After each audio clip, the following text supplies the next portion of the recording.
കഴിഞ്ഞ ശനിയാഴ്ച പൊന്മുണ്ടം കന്നിക്കുളങ്ങരയിൽ വെച്ചുണ്ടായ അപകടത്തിൽ പരിക്കേറ്റ് ചികിത്സയിലായിരുന്ന സ്കൂട്ടർ ഓടിച്ചിരുന്നയാൾ മരണപ്പെട്ടു. കോട്ട് ആലിൻചുവട് RGM സ്കൂളിന് മുൻവശത്ത് കച്ചവടം ചെയ്യുന്ന നടാമ്പാടി ഷിഹാബിന്റെ മകൻ ഷുഹീബാണ് മരണപ്പെട്ടത്. പൊന്മുണ്ടത്ത് വെച്ച് ലോറിയും സ്കൂട്ടറും കൂട്ടിയിടിച്ചുണ്ടായ അപകടത്തിൽ പരിക്കേറ്റ് ചികിത്സയിലായിരുന്നു. കഴിഞ്ഞ ദിവസം ഈ അപകടത്തിൽപ്പെട്ട് ചികിത്സയിലായിരുന്ന സെഹ്റ ഫാത്തിമ എന്ന കുട്ടിയും മരണപ്പെട്ടിരുന്നു. അപകടത്തിൽ മരണപ്പെട്ട 2 പേരടക്കം 3 പേർക്ക് പരിക്കേറ്റിരുന്നു. മറ്റൊരു കുട്ടി ചികിത്സയിലാണ്.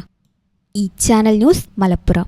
ലോകകപ്പ് ആവേശം ഇത്തവണ ബിഗ് സ്ക്രീനിലായാലോ? അതെ, റെഡി കാശ് ആവശ്യമില്ലാത്തതിന് 20% മാത്രം ആദ്യം നിലയ്ക്കൊണ്ട് ഇഷ്ടമുള്ള TV ഇനി പർച്ചേസ് ചെയ്യാം. ഈ ഫുട്ബോൾ പൂരം അതിന്റെ ആവേശം ഒട്ടും ചോരാത്തിന് ഹൈ ക്വാളിറ്റിയിൽ കാണാൻ ഇതാ 4K TVകൾ. അപ്പൊ ഇനി അതിന്റെ ബാക്കി തുകയോർത്ത് ടെൻഷൻ അടിക്കേണ്ട. ബേയ്മെന്റ് നിങ്ങൾക്ക് നൽകുന്നു പലിശരഹിത മാസത്തവണയിൽ. അപ്പോൾ നിങ്ങളുടെ TV അപ്ഡേറ്റ് ചെയ്യാൻ വിളിക്കൂ ബേയ്മെന്റിലേക്ക്. Making it easy. Valanjeri. Phone 9526 001 003.